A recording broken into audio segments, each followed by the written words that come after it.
ब्रह्मांड के अबूझ रहस्यों में जन्म और मृत्यु एक ऐसा अंधा मोड़ है जहां आकर मनुष्य की सारी बुद्धिमत्ता दम तोड़ देती है।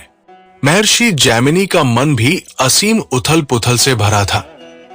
आत्मा का असल स्वरूप क्या है, वो देह धारण क्यों करती है और देह त्यागने के बाद उस अदेखे लोक में उसके साथ क्या बीतता है, इन्हीं अनुत्तरित प्रश्नों के बोझ तले दबे जैमिनी श्रेष्ठ और ज्ञानी पक्षियों की शरण में गए थे। उन्होंने उनसे उस अदृश्य दुनिया का सच जानना चाहा। इसके उत्तर में पक्षियों ने एक ऐसी विस्मयकारी और रोंगटे खड़े कर देने वाली कथा सुनाई जो केवल एक रहस्योद्घाटन नहीं बल्कि मानव आत्मा के पतन और उत्थान का सबसे विस्तृत और भयानक आख्यान था। प्राचीन काल के उस धुंधले युग में भृगु वंश के एक अत्यंत तेजस्वी और परम ज्ञानी ब्राह्मण हुआ करते थे। उनके घर सुमति नाम के एक पुत्र ने जन्म लिया। ब्राह्मण को लगा कि उनका पुत्र उनके ज्ञान की विरासत को आगे बढ़ाएगा, लेकिन सुमति का व्यवहार अजीब था। वो हमेशा शांत, जड़ और मौन रहता था। उसकी आंखों में एक ऐसी शून्यता थी जो किसी गहरे, सदियों पुराने राज को छुपाए हुए मालूम पड़ती थी। पिता उसे वेद पढ़ाते, समझाते, सांसारिक सुखों का प्रलोभन देते और अंत में संन्यास मार्ग का उपदेश देते, लेकिन सुमति के होंठ जैसे किसी अदृश्य तालों से जकड़े हुए थे। वर्षों इसी खामोशी में बीत गए। एक दिन जब पिता ने अत्यंत हताश होकर स्नेहवश उसे फिर से वही उपदेश दिया तो वो मौन अचानक टूट गया। सुमति हंसा, लेकिन उसकी वो हंसी किसी युवा की नहीं बल्कि युगों के अनुभव और थकान से भरी थी। सुमति ने पिता की ओर एक गहरी, स्थिर दृष्टि डाली और कहा, पिताजी, आप मुझे जीवन के जिन आश्रमों और वेदों का ज्ञान आज दे रहे हैं वो मैं एक दो बार नहीं, हजारों बार सुन चुका हूं। मैं कोई अज्ञानी या जड़ बालक नहीं हूं। मुझे अपने पिछले 10,000 से भी अधिक जन्मों की स्मृतियां एक एक पल के साथ याद आ गई है। मैंने ब्राह्मण से लेकर शूद्र तक और राजा से लेकर दास तक का जीवन जिया है। मैं कीड़ा बना हूं, पक्षी बना हूं और भयानक भेड़िया भी। मैंने हजारों पिताओं को खोया है और हजारों माताओं के गर्भ की उस घुटन को सहा है जिसे याद करके आज भी मेरी रूह कांप जाती है। पिता अवाक रह गए। उनके सामने उनका पुत्र नहीं, जैसे साक्षात काल बोल रहा था। तब सुमति ने उस प्रक्रिया का एक एक भयावह विवरण देना शुरू किया जो जन्म और मृत्यु के पर्दे के पीछे घटित होती है। उसने बताया कि कैसे जीव माता के गर्भ में एक मांस के लोथड़े से आकार लेता है। महीनों तक वो उस अंधकारमय मलमूत्र से भरी कोठरी में उल्टा लटक कर घुटता रहता है। उस अवस्था में उसे अपने पिछले सारे जन्म और पाप याद आते हैं। वो ईश्वर से चीख चीख कर प्रार्थना करता है कि इस बार बाहर जाकर वो कोई पाप नहीं करेगा, सिर्फ मोक्ष का मार्ग ढूंढेगा। लेकिन जैसे ही प्राजापत्य वायु उसे गर्भ से बाहर धकेलती है, संसार की हवा लगते ही भगवान विष्णु की मोहिनी माया उसे अपने आगोश में ले लेती है। उसकी सारी स्मृतियां मिट जाती है और वह फिर से मोह, काम और क्रोध के उसी पुराने दलदल में धंस जाता है। फिर आती है मृत्यु। सुमति के स्वर में अब एक भयानक गंभीरता आ गई। उसने बताया कि जब मृत्यु निकट आती है तो शरीर के भीतर मौजूद वात और पित्त विद्रोह कर देते हैं। वे मर्म स्थानों को ऐसे फाड़ते हैं जैसे कोई बिना ईंधन की आग अंदर सब कुछ जला रही हो। सांसें उखड़ने लगती हैं और आंखों की ज्योति छिन जाती है। जिन्होंने जीवन में जल, अन्न या शीत में लकड़ी का दान किया है उनके प्राण शांति से निकलते हैं, लेकिन जो पापी है, जिन्होंने दूसरों को रुलाया है, उनका अंत बहुत भयानक होता है। मृत्यु की उस चरम पीड़ा के बीच यमराज के दूत उनके सामने प्रकट होते हैं। उनके हाथों में भारी हथौड़े होते हैं। उनकी आंखें क्रोध से लाल होती हैं और शरीर से ऐसी सड़ांध आती है जो मुर्दे को भी कंपा दे।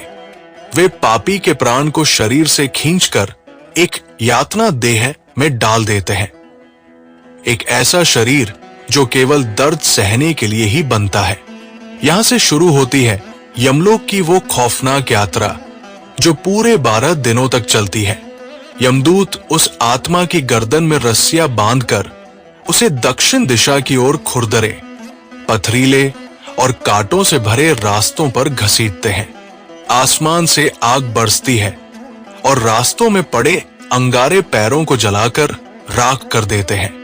जो लोग प्यास से तड़पते हैं उन्हें खून और पीप पीना पड़ता है। भयानक कुत्ते और सियार उनके शरीर को नोचते हैं। 12 दिन की इस दर्दनाक यात्रा में पृथ्वी पर पीछे छूट गए परिजनों द्वारा दिया गया तिल, जल और पिंड ही उस आत्मा का एकमात्र सहारा होता है।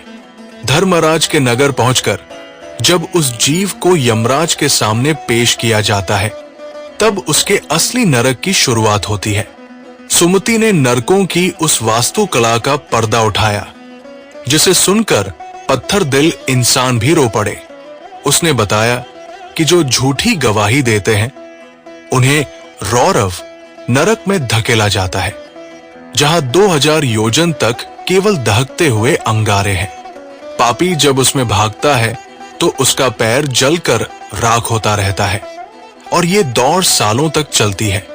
जो दूसरों की चीजें हड़पते हैं वे महारौरव में जाते हैं, जहां तांबे की तपती जमीन पर बिच्छू और सांप उन्हें डसते हैं। निकृंतन नरक में कुम्हार के चाक जैसी भयानक मशीनें घूम रही हैं, जिन पर पापियों को लिटाकर आरे से उनके टुकड़े किए जाते हैं। शरीर कटता है लेकिन प्राण नहीं निकलते, वो फिर जुड़ जाता है ताकि यातना अनवरत चलती रहे। सुमति ने कांपते हुए असित्रवन नरक का वर्णन किया। ये एक ऐसा जंगल है जहां प्यास से मरते लोग छाव की तलाश में जाते हैं, लेकिन वहां के पेड़ों के पत्ते तलवार की तीखी धार जैसे होते हैं। जैसे ही पापी पेड़ के नीचे पहुंचता है, आंधी चलती है और वे तलवार रूपी पत्ते उनके शरीर को छलनी कर देते हैं। नीचे गिरते ही 10,000 खूंखार कुत्ते उन पर टूट पड़ते हैं और उन्हें जिंदा चबाने लगते हैं। तप्त कुंभ में पापियों को खौलते हुए तेल के विशाल कड़ाहों में औंधे मुंह डाल दिया जाता है। उनका मांस गलकर तेल में मिल जाता है और यमदूत उन्हें बड़े करछुल से मत्ते रहते हैं। जब नरक की आग में जलकर उनके पापों का एक हिस्सा कट जाता है तब उन्हें सीधा मनुष्य जीवन नहीं मिलता। उन्हें कीड़े, सुअर, कुवे और भेड़ियों की योनियों में जन्म लेकर भटकना पड़ता है। अन्न चुराने वाला चूहा बनता है।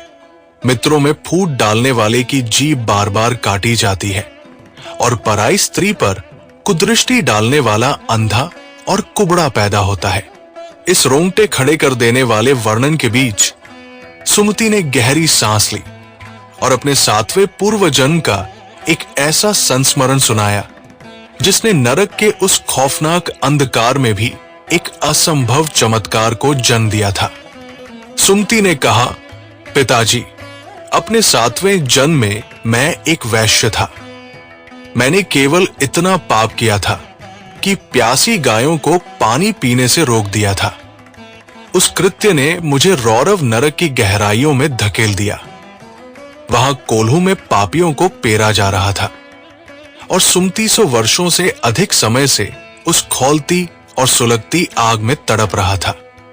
दर्द, प्यास और चीख पुकार के सिवा वहां कुछ न था। लेकिन फिर एक दिन कुछ ऐसा हुआ जो ब्रह्मांड के नियमों को चुनौती देने वाला था। उस दहकते दम घोंटू नरक में अचानक एक ठंडी, सुखद और सुगंधित हवा का झोंका आया। कड़ाहों का खौलता तेल शांत होने लगा, अंगारे बुझने लगे और पापियों की चीखें एक असीम शांति में बदल गई। नरक में स्वर्ग का एहसास हो रहा था। सभी पापी अचरज से देखने लगे। तभी सामने से एक अत्यंत तेजोमय और शांत पुरुष आते हुए दिखाई दिए। उनके साथ यमराज का दूत हाथ जोड़े अत्यंत विनीत भाव से चल रहा था। वे विदेह देश के महान और पुण्यात्मा राजा विपश्चित थे। राजा विपश्चित एक ऐसे शासक थे जिन्होंने आजीवन धर्म, सत्य और प्रजा की रक्षा की थी। लेकिन एक दिन अनजाने में उन्होंने अपनी पत्नी के ऋतुकाल की उपेक्षा कर किसी अन्य स्त्री में आसक्ति दिखाई थी। मात्र उस एक भूल के कारण उन्हें इस भयानक नरक के दर्शन करने पड़े थे। लेकिन उनके जीवन भर का संचित पुण्य इतना विशाल था कि उनके नरक में कदम रखते ही वहां की सारी यातनाएं उनके तेज के आगे नतमस्तक हो गई। जब राजा विपश्चित ने नरक के उस हाहाकार को सुना और देखा कि केवल उनकी उपस्थिति मात्र से उन करोड़ों जीवों को यातना से मुक्ति मिल रही है, तो उनके कदम वही ठिठक गए। यमदूत ने उनसे स्वर्ग चलने की विनती की और बताया कि ये वे दुष्ट पापी हैं जिन्होंने गुरु का अपमान किया है, मित्रों को धोखा दिया है और भ्रष्टाचार किया है। लेकिन राजा का हृदय करुणा से चीत्कार कर उठा। तभी वहां देवराज इंद्र और स्वयं धर्मराज प्रकट हुए। उन्होंने राजा से कहा, राजन, आपके पुण्यों की गिनती आकाश के तारों और समुद्र की बूंदों से भी अधिक है। चलिए, देवलोक आपका इंतजार कर रहा है। उस क्षण राजा विपश्चित ने ब्रह्मांड का सबसे महान और विद्रोही संकल्प लिया। उन्होंने दृढ़ स्वर में कहा, हे देवराज, यदि मेरे पुण्यों की शक्ति से इन करोड़ों तड़पते जीवों को शांति मिलती है, तो मैं इस भयानक नरक को छोड़कर किसी स्वर्ग में नहीं जाऊंगा। मुझे ऐसा स्वर्ग नहीं चाहिए जहां जाने के बाद मैं इन पीड़ितों की चीखें भूल जाऊं। यदि मेरे पुण्यों का कोई मोल है, तो मेरे सारे पुण्य इन नरकवासियों में बांट दिए जाएं। महर्षि जैमिनी मंत्रमुग्ध और स्तब्ध बैठे थे। पक्षियों की वाणी ने पूरे वातावरण को एक पवित्र सन्नाटे में डुबो दिया था। राजा विपश्चित का वो बलिदान कोई साधारण घटना नहीं थी। वो कर्म के कठोर नियमों पर एक मनुष्य की निस्वार्थ करुणा की परम विजय थी। जैसे ही राजा ने अपना पुण्य दान किया, आकाश से दिव्य फूलों की वर्षा होने लगी। उस एक त्याग ने नरक के सारे कठोर बंधन तोड़ दिए। सुमति सहित वहां तड़प रहे सभी पापी जीव उस नरक से हमेशा के लिए मुक्त हो गए। स्वयं भगवान विष्णु ने प्रकट होकर उस महान राजा को ससम्मान अपने परम धाम में स्थान दिया। ये कथा इस बात का शाश्वत प्रमाण है कि कर्म का विधान चाहे कितना भी जटिल और भयानक क्यों न हो, एक सच्चे हृदय की करुणा और त्याग में ईश्वर के कठोरतम दंड को भी क्षमा में बदलने की शक्ति है। अंततः मुक्ति केवल तपस्या में नहीं, बल्कि दूसरे के दुख को अपना समझ लेने में छिपी है।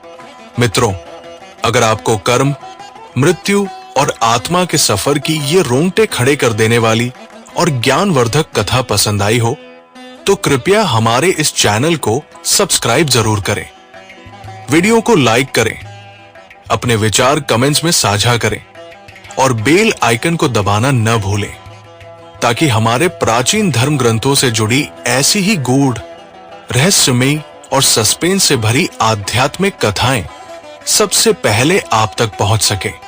अपना कीमती समय देने के लिए हृदय से धन्यवाद।